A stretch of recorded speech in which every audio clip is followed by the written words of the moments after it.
Um chá de revelação é uma festa. É uma festa? É uma celebração. É uma ocasião. Uma reuniãozinha. Vai ser só um bolinho. O intuito desse evento é revelar pra família e pros amigos o sexo de um bebê que tá pra nascer. Geralmente de uma forma meio lúdica, envolvendo cores, bolos, roupinhas, balões e, em casos mais extremos, fumaças coloridas, explosivos e fogos de artifício. No ano passado, inclusive, lá nos Estados Unidos, uma mulher morreu por causa de um chá de revelação. Foi uma explosão lá que aconteceu na hora errada. E esse ano, um chá de revelação causou um incêndio na Califórnia. E não foi o primeiro. Por que as pessoas fazem isso? Pra que esse trabalho todo? Por que arriscar a vida em nome dessa performance? O que tem de tão importante nessa informação que faz com que ela precise ser revelada para o mundo de uma maneira tão extravagante? Pra que tudo isso só pra sinalizar se uma pessoa é um homem ou uma mulher? Vamos conversar.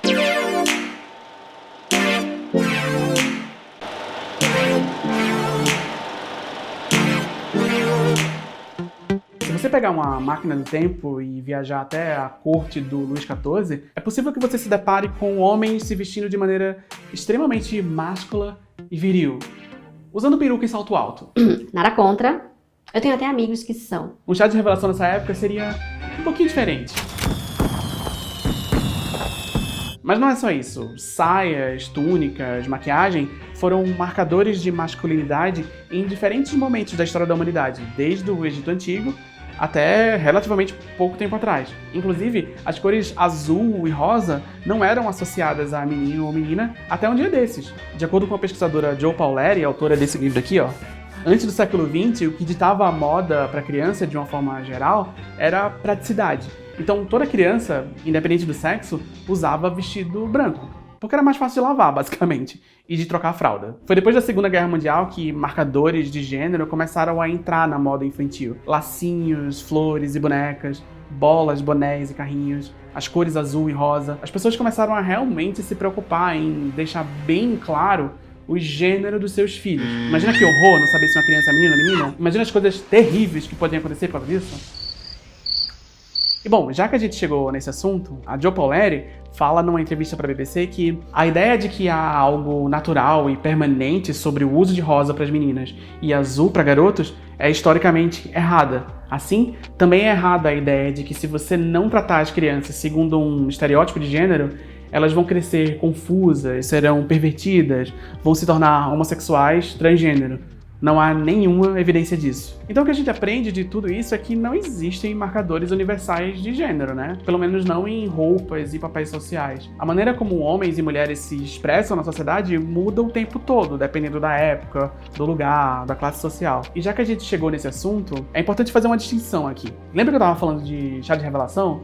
A função desse evento, em tese, é revelar o sexo do bebê, não o gênero.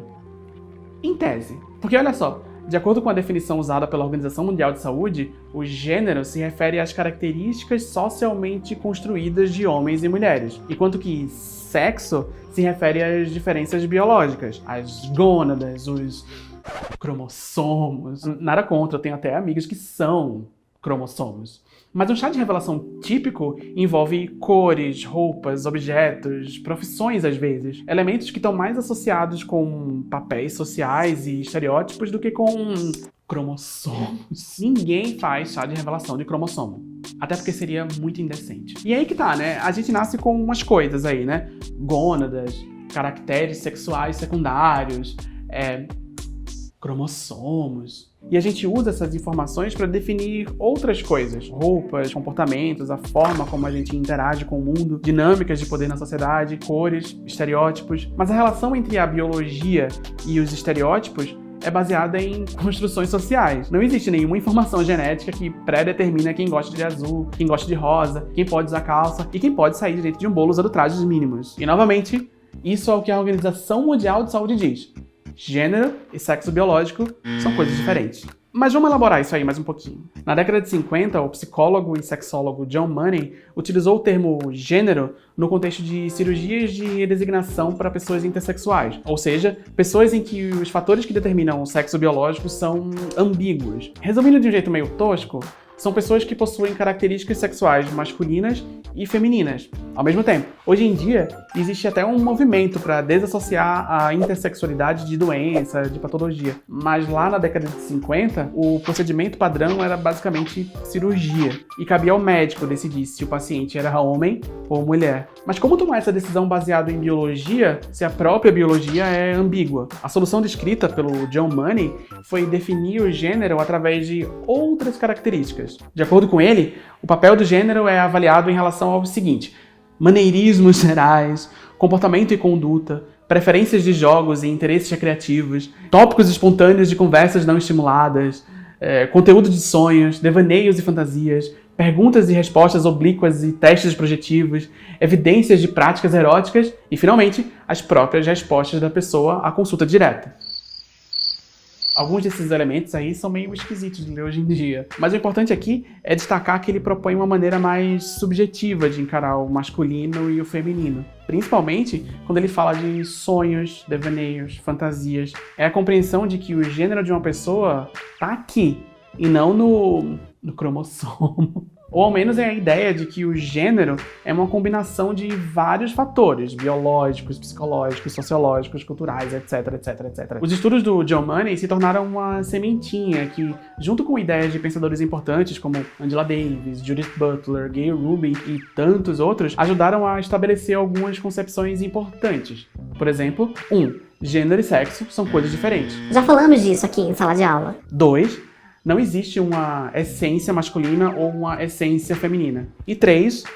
Homem de saia não é nada demais. Parabéns, Bruno Gagliasso. Isso tudo aí é um resuminho do que costuma se chamar de teoria queer, que surge para jogar luz nas inúmeras expressões de gênero e sexualidade que se manifestam entre nós, seres humanos, para mostrar que toda essa gente aqui existe. Porque, veja só, como que eu falo isso de uma maneira delicada? A sociedade não é muito legal com quem foge dos papéis de gênero, não. Você sabia? Ao mesmo tempo que se diz que masculinidade e feminilidade são conceitos fixos e puramente biológicos, é muito comum ouvir que alguém é menos homem ou menos mulher por motivos arbitrários que não tem nada a ver com biologia. Tipo maquiagem, roupa, cores, salário. Cromossomos. E tudo isso tem consequências reais na vida de muita gente. Principalmente num país como o Brasil, que lidera o ranking mundial de assassinato de pessoas transgêneras, por exemplo. Ser mulher, em geral, já é bem mais difícil no Brasil e no resto do mundo. E a biologia é um fator importante nesses cálculos, principalmente quando a gente fala de direitos reprodutivos. Mas a história completa é bem maior que essa. A história completa, o próprio nome já diz, é enorme. Ela envolve classe, raça, onde nascemos, onde crescemos, onde estudamos, enfim, uma multitude de fatores e de cores. É um pouquinho mais que azul e rosa. Dito isso, tem alguma coisa errada em fazer chá de revelação? Imagina! Absolutamente nada contra. Eu tenho até amigos que são. Mas acho que dá pra maneirar nos explosivos, né? Nos incêndios, nas tragédias. Não, faz o que você quiser, mas longe da minha casa.